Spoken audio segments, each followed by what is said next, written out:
কাশ্মীর থেকে কন্যাকুমারী পর্যন্ত ভারতের প্রতিটি কোণে ধর্ম, ভাষা, সংস্কৃতি আর ঐতিহ্যের এক অপূর্ব সঙ্গম দেখা যায়। এই বৈচিত্র্যের মধ্যে একতা ও সমতা নিশ্চিত করার জন্য এবং সংখ্যালঘুদের সর্বাত্মক উন্নয়নের জন্য ভারত সরকার 1992 সালে জাতীয় সংখ্যালঘু কমিশন অর্থাৎ NCM এর গঠন করে। বর্তমানে ভারতে 6টি সংখ্যালঘু সম্প্রদায় রয়েছে, যার মধ্যে রয়েছে মুসলিম, শিখ, খ্রিস্টান, বৌদ্ধ, জৈন এবং পার্সি। এই কমিশন দেশের সংখ্যালঘু সম্প্রদায়ের অধিকার রক্ষা করে এবং তাদের সামাজিক, শিক্ষাগত আর অর্থনৈতিক ক্ষমতায়ন নিশ্চিত করে। NCM এর প্রধান কাজগুলির মধ্যে রয়েছে সংখ্যালঘুদের অধিকার পর্যবেক্ষণ করা আর তাদের লঙ্ঘনের ক্ষেত্রে সরকারকে রিপোর্ট করা, সংখ্যালঘু সম্প্রদায়ের সমস্যাগুলো শোনা আর সেগুলোর সমাধানের পরামর্শ দেওয়া, সরকার কর্তৃক পরিচালিত সংখ্যালঘু প্রকল্পের প্রভাব এবং বাস্তবায়ন পর্যালোচনা করা, শিক্ষা, কর্মসংস্থান, স্বাস্থ্য এবং সামাজিক নিরাপত্তার মতো ক্ষেত্রে সংখ্যালঘুদের অবস্থার উন্নতির জন্য পরামর্শ দেওয়া, এছাড়াও সাম্প্রদায়িক সম্প্রীতি বজায় রাখতে সাহায্য করা। এই ধারাবাহিকতায় কমিশন নয়াদিল্লিতে রাজ্য সংখ্যালঘু কমিশনের জাতীয় সম্মেলনের আয়োজন করে। কেন্দ্রীয় সংখ্যালঘু বিষয়ক মন্ত্রী শ্রী কিরেন রিজিজু প্রধান অতিথি হিসেবে অনুষ্ঠানে উপস্থিত ছিলেন এবং একটি বিশেষ ভাষণ দেন। स्टेट माइनॉरिटीज़ कमीशंस के बैठक मेरे ख्याल से नियमित रूप से रेगुलरली होते रहना चाहिए ताकि हम एक दूसरे को मिलते रहें, सहयोग भी करते रहें और अलग अलग प्रदेशों में जो एक्सपीरियंसेस है, जो अच्छा काम हुए हैं, उसका भी आदान प्रदान कर सकें। अपने जो मिनिस्ट्री के ऑफिसर्स हैं, मेरे जो टीम है, सबको बताया हुआ है कि गत वर्ष पहले हम जिस स्पीड से माइनॉरिटीज़ का वेलफेयर के लिए हम डेवलपमेंट करते हैं, उससे कई गुना अधिक तेज गति से, स्पीड से हम आगे काम करेंगे।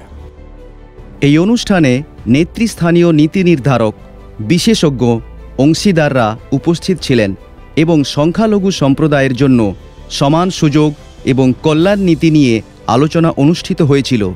এই শুভ উপলক্ষে সংখ্যালঘু বিষয়ক প্রতিমন্ত্রী শ্রী জর্জ কুরিয়েনজি তার বক্তৃতায় সংখ্যালঘু সম্প্রদায়ের ক্ষমতায়নের প্রতি সরকারের প্রতিশ্রুতি ব্যক্ত করেন।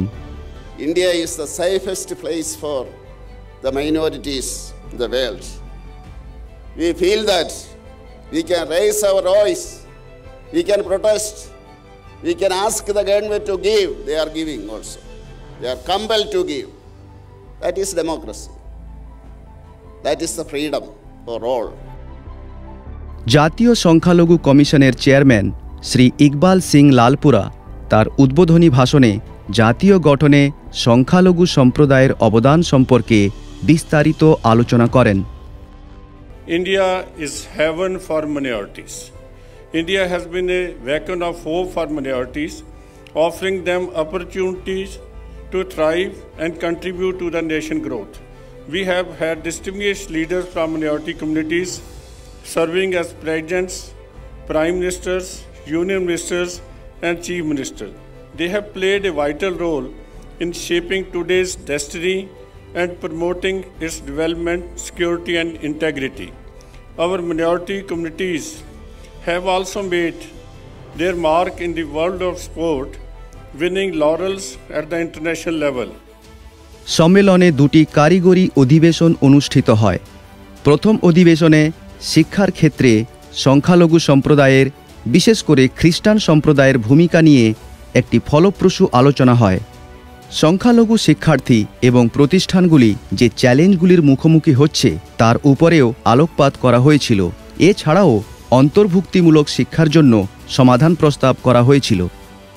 দ্বিতীয় অধিবেশনের আলোচনায় সংখ্যালঘুদের ক্ষমতায়ন এবং অন্তর্ভুক্তিমূলক প্রবৃদ্ধি নিশ্চিত করার জন্য নীতি ও কার্যক্রম প্রণয়নে সরকারি সমাধান কর্মসূচির প্রয়োজনীয়তার উপর আলোকপাত করা হয়েছিল। প্যানেলিস্টরা সংখ্যালঘু সম্প্রদায়ের উন্নয়নের জন্য লক্ষ্যবস্তু কল্যাণ কর্মসূচি এবং টেকসই উদ্যোগের গুরুত্বের উপর জোর দেন। সম্মেলনে রাজ্য সংখ্যালঘু কমিশনগুলির মুখোমুখি চ্যালেঞ্জগুলি মোকাবিলা করার জন্য একটি উন্মুক্ত আলোচনারও আয়োজন করা হয়েছিল।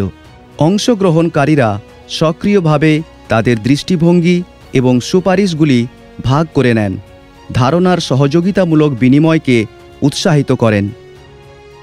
এই ধরনের কর্মসূচিগুলি প্রমাণ করে যে জাতীয় সংখ্যালঘু কমিশন দেশের সংখ্যালঘু সম্প্রদায়ের সামাজিক, অর্থনৈতিক এবং শিক্ষাগত উন্নয়নের জন্য নীতি ও কর্মসূচি অনুসরণে নিরন্তর প্রতিশ্রুতিবদ্ধ।